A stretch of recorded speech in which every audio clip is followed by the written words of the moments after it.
Hello friends, welcome to GK India. आज की इस वीडियो में हम बताने वाले हैं मुख्यमंत्री सिविल सेवा प्रोत्साहन योजना के बारे में। जी हाँ, बिहार में मुख्यमंत्री सिविल सेवा प्रोत्साहन योजना के ऑनलाइन आवेदन शुरू हो गया है और इस योजना के तहत जो भी एलिजिबल होंगे उन सभी को 50,000 रुपये की राशि प्रदान की जाएगी।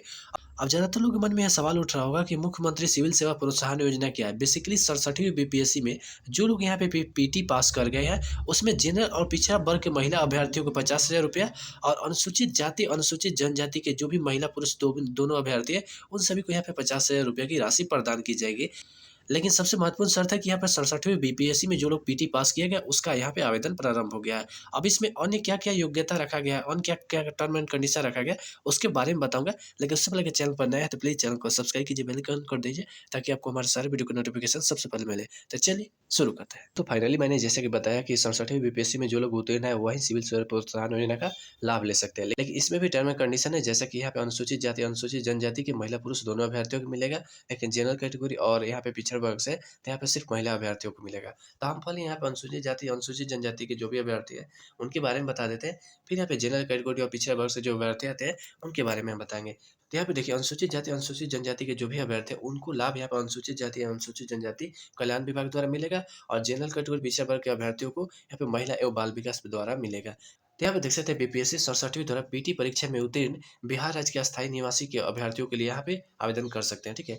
उसके बाद यहाँ पे देख सकते हैं आवश्यक सूचना में देखेंगे तो लिखा जा रहा है, राज्य सरकार द्वारा लागू की गई योजना के तहत बीपीएससी 67वीं पीटी में उत्तीर्ण होने वाले बिहार राज्य के अधिसूचित अनुसूचित जाति एवं अनुसूचित जनजाति के अस्थायी निवासियों को, जी हाँ, जो लोग यहाँ पे बिहार के अस्थायी निवासी होंगे उनको 50,000 रुपये की एकमुश्त प्रोत्साहन राशि देने के लिए ऑनलाइन आवेदन आमंत्रित किए जाते हैं। अर्थात यहाँ पे जो लोग अनुसूचित जाति अनुसूचित जनजाति कैटेगरी के हैं, साथ ही बिहार के निवासी है, वे यहाँ पे आवेदन कर सकते हैं। लेकिन इसके लिए मेन टर्म एंड कंडीशन क्या है कि 67वीं बीपीएससी पीटी में सफल होना चाहिए, अर्थात पास होना चाहिए। अब इसके लिए अन्य शर्तें क्या है, तो जैसे यहाँ पे देखिए कि अस्थायी निवासी होना चाहिए और साथ ही बिहार सरकार द्वारा अधिसूचित अर्थात यहाँ पे अनुसूचित जाति अनुसूचित जनजाति की श्रेणी में होना चाहिए। इसके लिए आप जाति प्रमाण पत्र देंगे। फिर यहाँ पे तीसरे पॉइंट में देखेंगे बीपीएससी 67वीं पीटी में आपको उत्तीर्ण होना चाहिए। इससे संबंधित भी आपको सर्टिफिकेट देना होगा। बेसिकली यहाँ पे मार्कशीट दे सकते हैं और नहीं तो एडमिट कार्ड देना होगा। उसके बाद यहाँ पे देखिए, किसी भी अभ्यर्थी को इस योजना का लाभ एक ही बार मिलेगा। अगर आप इस योजना का लाभ पहले ले चुके हैं तो आपको यहाँ पे फिर से लाभ नहीं मिलेगा। इसके अलावा पाँचवें पॉइंट में देखेंगे तो यहाँ पे अगर आप पहले से कहीं सरकारी नौकरी में है या कार्यरत है, तो उन सभी को इस योजना का लाभ नहीं मिलेगा, चाहे आप किसी कैटेगरी से है। फिर यहाँ पे देखेंगे आवेदन करने की क्या प्रक्रिया है, तो आवेदन आपको ऑनलाइन करना है, ऑफलाइन या किसी अन्य माध्यम से आवेदन करते हैं तो यहाँ पे कोई लाभ नहीं मिलेगा। इसके लिए वेबसाइट का लिंक दिया गया है। जैसे यहाँ पे आवेदन करने के लिए वेबसाइट का लिंक दिया गया है, इस पर आप क्लिक करके ऑनलाइन आवेदन कर सकते हैं। लास्ट डेट यहाँ पे 5 जनवरी 2023 रखा गया है, अर्थात 5 जनवरी 2023 तक आप आवेदन करेंगे। साथ ही ध्यान दीजिएगा कि निर्धारित तिथि के बाद आवेदन करते हैं तो यहाँ पे आपका आवेदन अमान्य हो जाएगा और किसी अन्य माध्यम से यहाँ पे आवेदन करते हैं ऑफलाइन या किसी अन्य माध्यम से, तो यहाँ पे वो आवेदन स्वीकार नहीं किया जाएगा। और आवेदन करेंगे तो वहाँ पे कौन-कौन चीज़ आपको अपलोड करना होगा, तो यहाँ पे देख सकते हैं फोटो, हस्ताक्षर, एडमिट कार्ड की स्व-अभिप्रमाणित प्रति, जिसका मतलब होता है कि एडमिट कार्ड का फोटोकॉपी कराकर नीचे सेल्फ एटेस्टेड करके और यहाँ पे स्कैन की कॉपी आपको अपलोड करना होगा। फिर यहाँ पे जाति प्रमाण पत्र, आधार कार्ड, आवासीय और उसके बाद यहाँ पे स्वयं के नाम से एक्टिव बैंक खाता अर्थात यहाँ पे बैंक खाता का आपको स्कैन कॉपी आपको अपलोड करना होगा, जिस पर आपका आईएफएससी कोड स्पष्ट रूप से अंकित हो। और अगर ये नहीं है तो यहाँ पे कैंसिल चेक भी आप अपलोड कर सकते हैं, उस पर आप कैंसिल चेक करके उसको स्कैन करके अपलोड कर सकते हैं। साथ ही यहाँ पे अभ्यर्थी के पास सक्रिय ईमेल आईडी अर्थात जो काम कर रहा है वह ईमेल आईडी आपके पास होना चाहिए, क्योंकि उससे संबंधित जो भी जानकारी होगी आपको ईमेल आईडी पर ही मिलेगी। साथ ही यहाँ पे कह रहा है ऑनलाइन माध्यम से आवेदन करने वाले अभ्यर्थियों को वांछित सभी सूचनाएं सही भरनी होगी, अर्थात जो भी आप यहाँ पे आवेदन करेंगे, जो भी सूचनाएं हैं सभी सही भरना है। और वहाँ पे कोई भी त्रुटि होती है, अर्थात गलती करते हैं, गलत सूचना देते हैं, तो बाद में रद्द होता है, तो इसके लिए आप स्वयं जिम्मेवार होंगे। फिर यहाँ पे कहा जा रहा है अगर आप गलत जानकारी भर के यहाँ पे पैसा प्राप्त करते हैं तो बाद में पता चलने पर आपके ऊपर कानूनी कार्रवाई की जाएगी। फिर यहाँ पे नीचे में देखेंगे ऑनलाइन आवेदन करने की अंतिम तिथि 5 जनवरी 2023 तक रखी गई है। फिर यहाँ पे नीचे की तरफ देखेंगे तो लिखा जा रहा है आवेदन करने की प्रक्रिया एवं विस्तृत जानकारी विभागीय वेबसाइट यहाँ पे देख सकते हैं। इस वेबसाइट पर जाकर आप यहाँ पे विभागीय नोटिफिकेशन प्राप्त कर सकते हैं। विस्तृत जानकारी के लिए यहाँ पे दूरभाष संख्या दिया जा रहा है, अर्थात टेलीफोन नंबर दिया है। कोई भी आपको शंका हो या किसी भी तरह की दिक्कत हो तो इस नंबर पर आप संपर्क करके बात कर पूछ सकते हैं। अब यहाँ पे हम बताएंगे जो लोग जनरल कैटेगरी या पिछड़ा वर्ग से हैं, उन लोगों का क्या क्या टर्म एंड कंडीशन है। तो यहाँ पे देख लीजिए, आप लोग को यहाँ पे किस विभाग से प्रोत्साहन राशि मिलेगी, तो महिला एवं बाल विकास विभाग से। तो यहाँ पे सिर्फ महिला अभ्यर्थियों के लिए जनरल कैटेगरी या पिछड़ा वर्ग के जो भी अभ्यर्थी है, इसमें सिर्फ महिला अभ्यर्थियों के लिए, अदर अभ्यर्थियों के लिए यहाँ पे प्रावधान नहीं रखा गया है। और इसमें भी वही टर्म एंड कंडीशन है, जो बीपीएससी 67वीं में सफल है अर्थात उत्तीर्ण है, उन्हीं लोगों को इस योजना के तहत लाभ मिलेगा।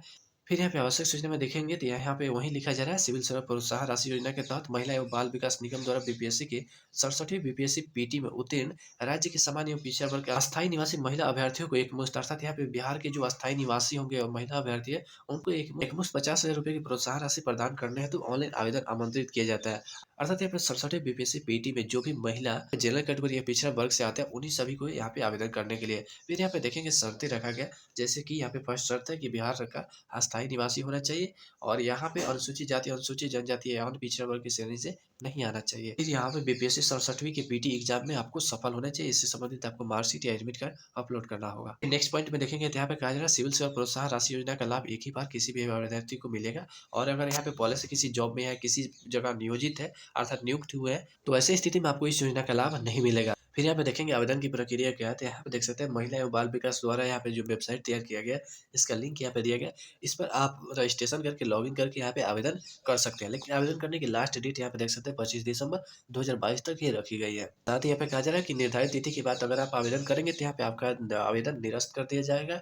इसके अलावा किसी अन्य माध्यम से आवेदन करते हैं जैसे ऑफलाइन या किसी अन्य माध्यम से तो भी आपका आवेदन निरस्त कर दिया जाएगा और आपको यहाँ पे कोई पैसा नहीं मिलेगा। फिर यहाँ पे सेकंड पॉइंट में देखेंगे तो यहाँ पे लिखा जा रहा है कि आवेदन करते वक्त कौन कौन सा डॉक्यूमेंट आपको अपलोड करना है।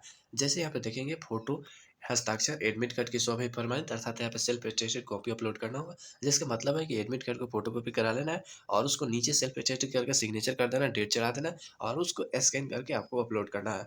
इसके अलावा पिछड़े वर्ग की श्रेणी के अभ्यर्थी है तो यहाँ पे जाति प्रमाण पत्र आपको अपलोड करना होगा, आधार कार्ड, आवासीय प्रमाण पत्र और स्वयं के नाम से एक्टिव बैंक खाता आपको अपलोड करना है। अर्थात इस सबका स्कैन बैंक पासबुक होता है ना उसको स्कैन करके अपलोड करना होगा जिस पर आपका आईएफएससी कोड स्पष्ट रूप से अंकित होना चाहिए और नहीं तो कैंसिल चेक भी आप अपलोड कर सकते हैं। अर्थात चेक पर कैंसिल लिख देंगे और यहाँ पे क्रैश कर देंगे उसके बाद यहाँ पे उसको स्कैन करके अपलोड कर सकते हैं। फिर यहाँ पे आगे दिया जा रहा है कि किसी भी सरकारी जॉब में नहीं है या पहले से इस योजना का मैंने लाभ नहीं लिया है अर्थात दूसरी बार नहीं ले रहा है तो इससे संबंधित आपको एक शपथ पत्र देना होगा। अब ये शपथ पत्र कहाँ बनेगा तो इसके लिए आपको यहाँ पे फर्स्ट क्लास जुडिशियल मजिस्ट्रेट या एग्जीक्यूटिव मजिस्ट्रेट के स्तर से आपको निर्गत शपथ पत्र की स्कैन कॉपी अपलोड करना होगा। बेसिकली यहाँ पे क्या करना है अपने अनुमंडल स्तर की या जिला कोर्ट में चले जाएंगे और वहाँ पे नोटरी वाला वकील से संपर्क करेंगे वही आपको यहाँ पे जो शपथ पत्र है पूरा बनवा देंगे अर्थात आपको वहाँ पे उनको सिर्फ रुपया देना और बाकी काम वो सब कुछ करके दे देंगे। यहाँ पे आपको परेशान होने की जरूरत नहीं है। वहाँ से आपको बना जो जानकारी वो आपसे पूछेंगे वो सब आपको भरकर वहाँ पे जमा करना होगा। साथ ही पे कहा जा रहा है कि अभ्यर्थी के पास सक्रिय ईमेल आईडी होना चाहिए और इसी ईमेल आईडी पर सभी सूचनाएं दी जाएगी। इसलिए यहाँ पे सक्रिय ईमेल आईडी के बारे में कहा जा रहा है। फिर यहाँ पे आगे कहा जा रहा है कि ऑनलाइन माध्यम से आवेदन करते समय अभ्यर्थियों को वांछित सूचनाएं सही भरना है। अर्थात जो भी सूचना है सही भरेंगे नहीं तो बाद में यहाँ पे दिक्कत होगा। अगर था आपका आवेदन निरस्त होता है तो वहाँ पे उसके लिए आप स्वयं जिम्मेवार होंगे। फिर यहाँ पे लास्ट पॉइंट में कहा जा रहा है कि अगर आप यहाँ पे गलत जानकारी भर के पैसा प्राप्त करते हैं तो बाद में पता चलने पर पूरा वैधानिक कार्रवाई की जाएगी। अर्थात जो भी इसकी कानूनी प्रक्रिया है उसके तहत यहाँ पे कानूनी कार्रवाई की जाएगी। फिर यहाँ पे देखेंगे ऑनलाइन आवेदन करने की अंतिम तिथि यहाँ पे 25 दिसंबर ही है जबकि अनुसूचित जाति अनुसूचित जनजाति में वहाँ पे आप लोगों को 5 जनवरी 2023 तक रखी गई है। उसके बाद यहाँ पे अगर आपको विस्तृत जानकारी चाहिए तो ये वेबसाइट का लिंक दिया गया है। इस वेबसाइट पर जाकर इसका पूरा डिटेल्स डाउनलोड कर सकते हैं। उसके बाद यहाँ पे एक दूरभाष संख्या दिया गया। अगर आपको किसी भी तरह का दिक्कत होता है तो इस टेलीफोन नंबर पर आप बात कर सकते हैं और पूरी जानकारी प्राप्त कर सकते हैं। तो यार सिविल सेवा प्रोत्साहन योजना से जुड़ी लेटेस्ट अपडेट के बारे में आशा करता हूँ वीडियो पसंद आया। अगर ऐसे वीडियो के लिए प्लीज चैनल को सब्सक्राइब कीजिए, लाइक कीजिए और शेयर करना बिल्कुल ना भूलें। तब तक मिलते हैं फिर से ऐसे ही इंटरेस्टिंग और धमाकेदार वीडियो के साथ। जय हिंद, वंदे मातरम।